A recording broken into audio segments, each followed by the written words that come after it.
आज हम बात करते हैं कि ये अनुग्रह क्या है। अनुग्रह बहुत बड़ा सा शब्द लगता है, लेकिन इसको समझने के लिए मैं आपको एक छोटी सी कहानी बताता हूँ। मैं एक पार्क में से गुजर रहा था, वहाँ पर एक छोटा लड़का था, 5-6 साल का होगा, अपनी माँ के साथ खेल रहा था। उसके हाथ में एक छड़ी सी कोई चीज़ थी। वो आता, अपनी माँ को ज़ोर से मारता और फिर दूर चला जाता। और हर बार जब वो मारता तो माँ उसको कहती, मैं तुझे माफ़ कर रही हूँ, मैं तुझे माफ़ कर रही हूँ। अब ये जो माँ उसको माफ़ कर रही है, ये क्या है? क्या वो खुद को बहुत नियंत्रण में रख रही है, सेल्फ कंट्रोल दिखा रही है, या वो उसको बहुत काइंडनेस, बहुत भलाई दिखा रही है, या उसको अनुग्रह दिखा रही है?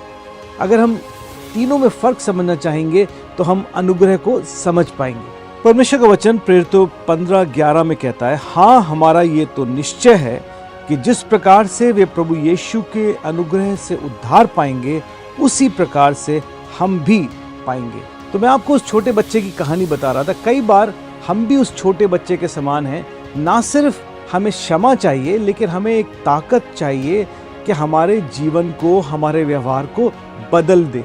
और वो ताकत, वो सामर्थ्य प्रभु यीशु मसीह देते हैं हमारे जीवन को, ना सिर्फ हमारे पापों को माफ़ करने के लिए, लेकिन हमारे जीवन को बदलने के लिए। और उसको हम कहते हैं अनुग्रह।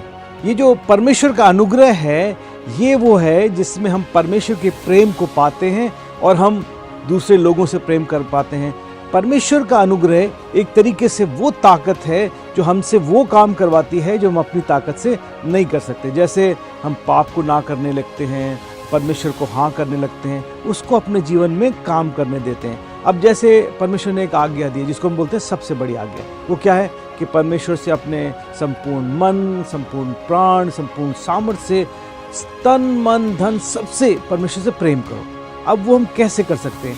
हम तब कर सकते हैं जब परमेश्वर की सामर्थ्य, उसका अनुग्रह हमें मिलता है कि हम उससे इस प्रकार से प्रेम कर सकें। जब हम परमेश्वर के पास में आते हैं अपनी आवश्यकता के समय में, उससे बोलते हैं हमें आपके अनुग्रह की ज़रूरत है, तो उससे बहुत खुशी होती है हमें अपना प्रेम बांटने के लिए और अपना अनुग्रह बांटने के लिए। क्योंकि परमेश्वर का वचन कहता है कि हम सब, जो हमारा उद्धार हुआ, हमें वो अनुग्रह मिला जिसको हम पाने के योग्य नहीं थे।